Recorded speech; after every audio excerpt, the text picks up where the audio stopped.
Hey guys, so we're going to do a quick crash course. I think actually that is a patented term. We're going to do a quick overview of the Bill of Rights, first 10 amendments to the Constitution. Really, basically, when people say they know what their rights are, they're talking about things that are guaranteed to them from the Bill of Rights. We're going to skip a couple of them as they're not really relevant to what we're doing, but they still exist.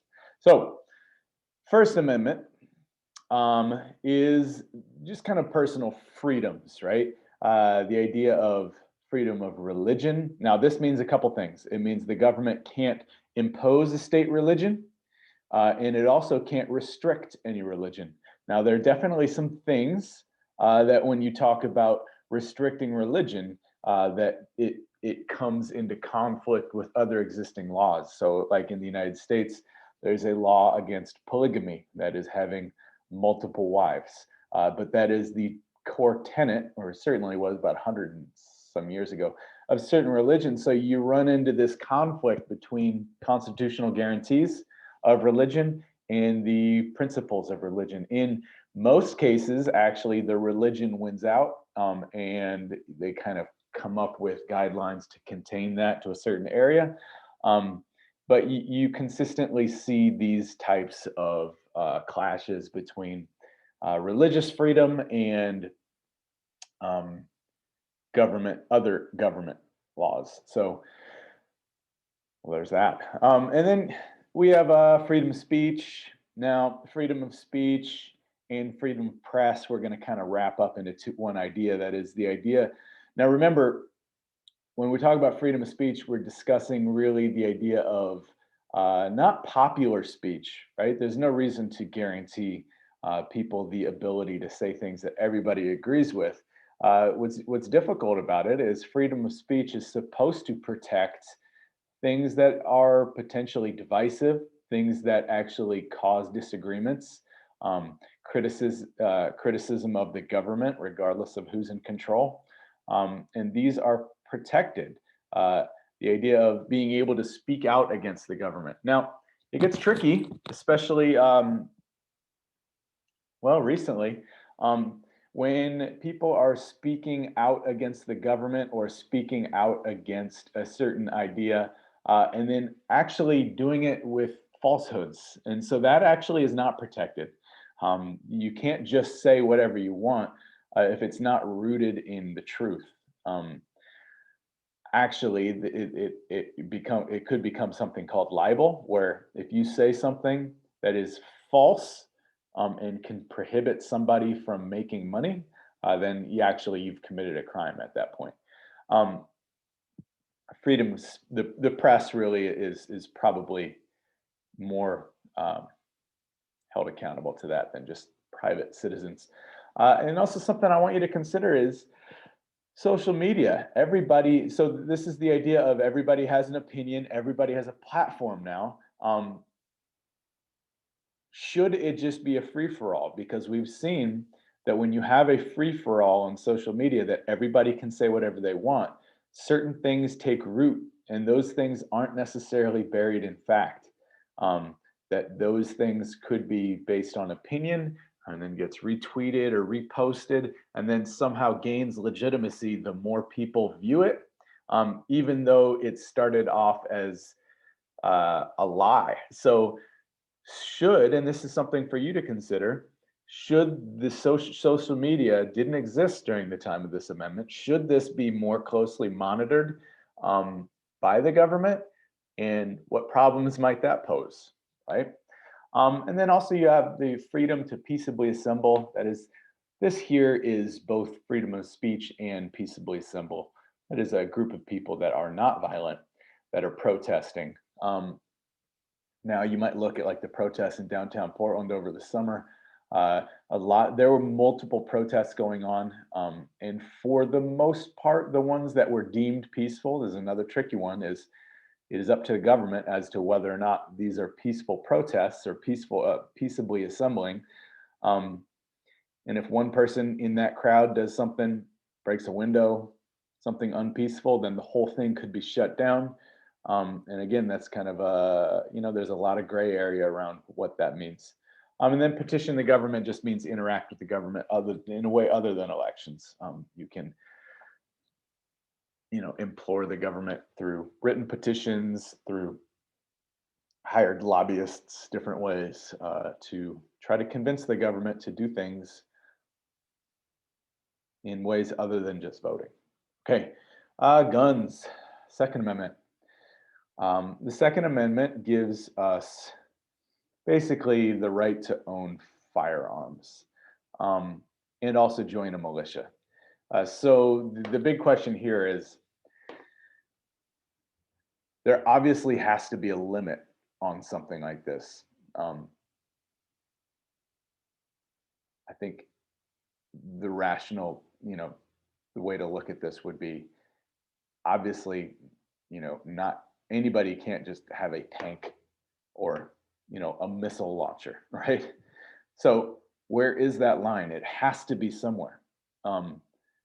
And that's up for you to like that's your own opinion, really, because it says a well-regulated militia being necessary for the security of a free state, the right of the people to keep and bear arms shall not be infringed. So that means you have the right to keep and bear arms, but what types of arms and maybe how many? This is up to interpretation. This doesn't mean solely one thing. So some people that say, hey, I can own anything I want because the Second Amendment, that's not true. Some people that say you can, the Second Amendment just doesn't say anything about weapons. That's not true. It clearly does. So where is the line? And that's what I want you to consider and, be thoughtful in your answer about why you think the line should be at a certain place. We're skipping the Third Amendment. That just means you don't have to let soldiers stay in your house. If that ever comes up, let me know. The right of the people to secure. Okay, so basically the Fourth Amendment is unreasonable search and seizure. So the Fourth, Fifth, and Sixth Amendment set up basically the criminal procedures. So when you're going to talk about due process, which is in one of these amendments we're going to talk about, it is the process of what happens before you get arrested, what happens during your arrest, and what happens during your trial. Not you, but ones, okay? So the idea of the Fourth Amendment means that you have a right to private property and the government cannot seize that private property, even if it is part of a, evidence against you, unless they have probable cause that comes from a reliable source. That gets a little gray sometimes. That is presented to a judge. This is the idea of supported by oath or affirmation. The affirmation would be somebody who agrees with the probable cause. It has been determined that should be a judge, and the judge needs to write a search warrant about specific things that the probable cause is pointing towards. Okay, so private property can be taken if it is suspected to lead to a crime, and a search warrant needs to be specific. Now, there are plenty of cases where, like for a good example, what should the threshold for probable cause be? You might have heard some myths about like, hey, the police cannot search your car without a search warrant. That's not true. Actually, the Supreme Court has ruled that a car is unreasonable to assume that you need to get a warrant for because it is mobile and it can move. And so the threshold for probable cause is not a search warrant in that case. It is just the officer's discretion. However, that doesn't necessarily mean whatever the officer gains from that car is universally always going to be accepted in a court. That means a judge could say, hey, this evidence, you didn't actually have probable cause. If you pull somebody over because they have a broken headlight, right, and then demand to search their trunk, that isn't necessarily probable cause. A judge might decide. However, if you smell drugs coming from the car or something like that, if I don't know, there's a obviously this is what probable cause means is also quite a gray area. So what should the threshold, what do you think the threshold for probable cause should be? So meaning, in order to gain a search warrant, what should the police have to prove as far as what their probable cause is. And I want you to consider that answer because it isn't necessarily that is a moving target. So consider that. Okay. Fifth Amendment. Fifth Amendment has a lot to it, right? Basically, this is what you are entitled to after a citizen is entitled to, or a resident in the United States after they've been arrested. A grand jury means the idea of a grand jury is not a jury trial as you might think. A grand jury actually looks at evidence against somebody and then determines whether or not there is even enough to pursue a trial to begin with. So like, hey, if someone's being charged with a crime and then the district attorney or the prosecuting attorney provides evidence, this is what we are going to convict this person with. And a grand jury says, well, this is nothing. You don't really have any evidence. Then they can't even go ahead with the trial. So this is a protection pre-trial, a grand jury. Military courts are different, and that specifies in there. They kind of have their own judicial system. Also, double jeopardy means if you go on trial for a crime and are found innocent, then they can't recharge you with that exact same crime later if they find more evidence. That means you got one shot. You can't just harass citizens and keep going after them for the same trial. You have one chance to convict someone of a crime. If they commit a similar crime later, that's a different crime. So that doesn't really work as far as double jeopardy is concerned. You also, when people say they plead the fifth, you see that mostly in like movies, crime shows. That means you have the right to remain silent, basically. You don't have to confess to a crime. The government can't make you, right? And so think about that. Why do you think that is put in the Constitution, that the government cannot compel you to be a witness against yourself, right? They cannot force you to admit to a crime, even if they know you did it, right? Even if, hey, this is a video, you have to confess. You don't have to. Okay, so why is that written in there specifically? Consider that. And then due process we talked about earlier is the idea of there are certain procedures that have to take place. What are why do you think these procedures are in a certain order? And also beyond that, if one of those procedures is skipped, for instance, if somebody searches a house before they gain the warrant, that due process is out the door, right? And then the Sixth Amendment explains some due process as well. The government can take your private property, but only if they pay for it.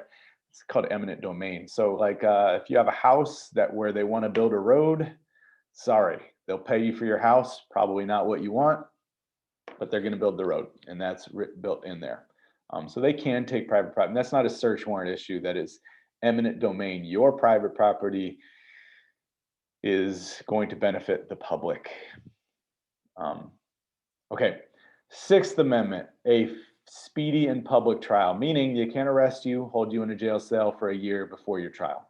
Okay, that it has to take place in a reasonable amount of time. Now, that reasonable amount of time is also a gray area because it doesn't say how long that is. Now, look, if that has to do with a lot of different things. It has to do with budget. It has to do with how many people are waiting trial. It has to do with, how many judges there are, how many courthouses there are. There's lots of different things that mean the speedy part. A public trial means you can't be charged in a secret courtroom. There are extenuating circumstances for things that are like threats to national security, et cetera, et cetera. But for the most part, even in terrorism cases, those trials are public record. They cannot be hidden behind. The evidence is public. This is according to the Constitution, it has to be, okay? And it has to be in the original jurisdiction. Now, this might be in conflict. Oh, I missed one here. It also says an impartial jury of the state. So it means a jury of your peers. The people deciding whether or not you're guilty have to be impartial. They can't, like for instance, if you committed a crime against someone, they can't be on the jury, or their mom can't be on the jury that decides whether or not you committed that crime. It has to be an impartial jury to the best of their ability. Now, again, if you're going to look back at what we talked about earlier, the advent of social media, it is becoming and like everything is instantaneous. You know, big news stories pretty much immediately.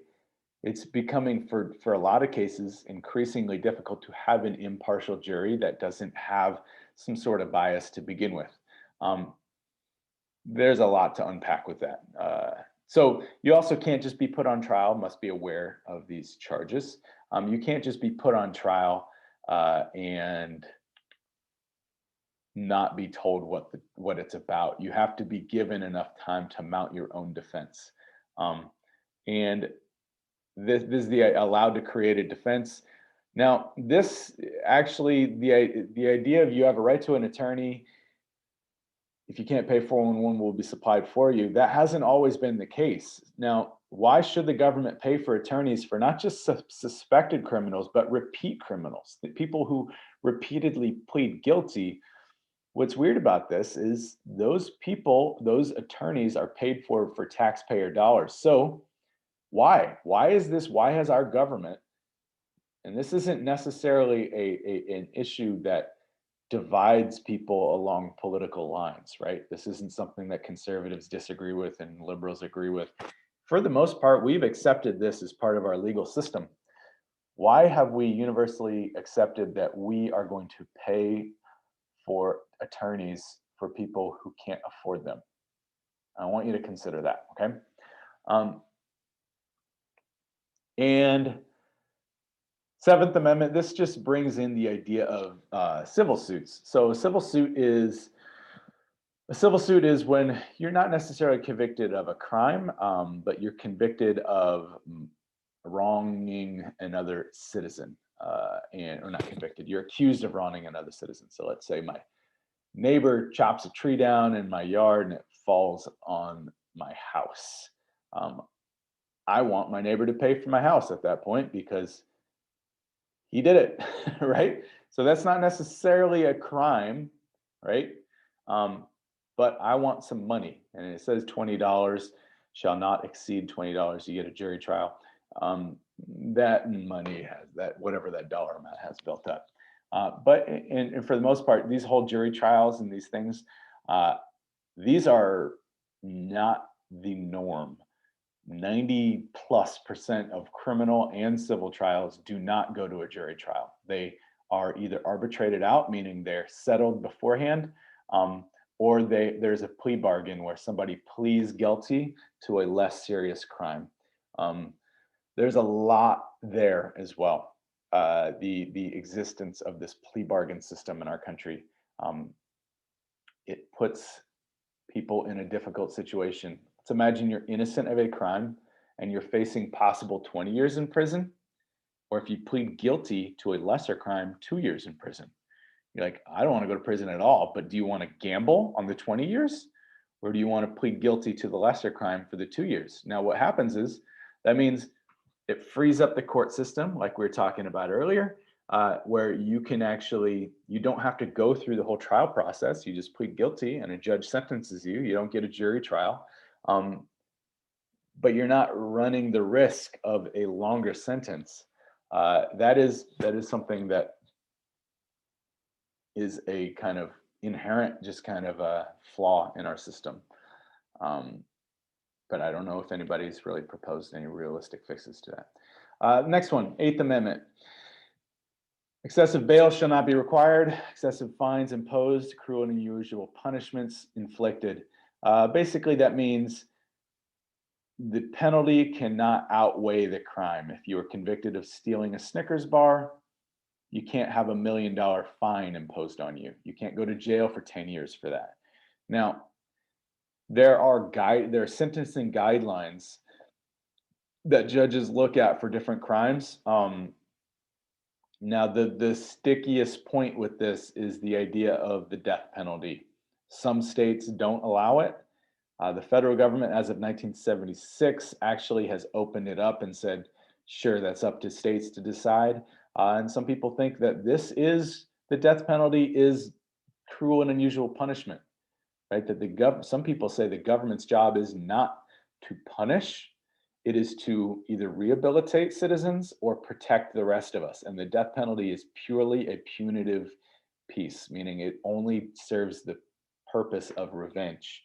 Um, and is the government should not be in the business of that. Now, other people say, if you look at how can you feel sympathy for some of these the worst criminals in our history who have killed dozens of people, right, at a time, um, why should they be given